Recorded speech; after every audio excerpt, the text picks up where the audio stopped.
నేను ధర్నాకి రాలేదు సార్. ధర్నాకి రాకుండా సార్ నేను ఖాళీది మాట్లాడడానికి వచ్చినా సార్. మా కొడుకుది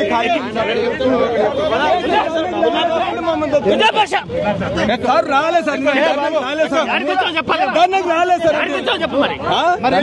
ధర్నాకి రాలేదు సార్.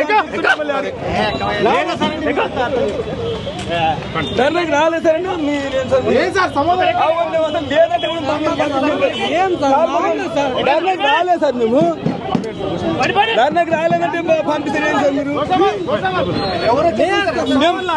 నేను ధర్నాకి రాలేదంటే సార్ ఎందుకు ఒక మమ్మల్ని పట్టుకుపోయి అడిగి వదలిపోతారు. ముందంటే మరి రైతుని నేను మరి రైతు అయితే నాకే ముక్క హైదరాబాద్ కూడా రావద్దా? మరి నన్ను అరెస్ట్ చేస్తున్నాడు. చెప్తున్నాను కాదని మేము ఎందుకు వచ్చినా మేము రైతులు ఇంకా అంతే కూడా సార్లు అట్లా చేస్తున్నాం. దాన్ని ఉన్నది మేము రీజనబుల్ గా మేము మీటింగ్ వచ్చినా మాకు సంబంధం లేదు. ఊక తీసుకోవద్దు ఏం చేయాలి.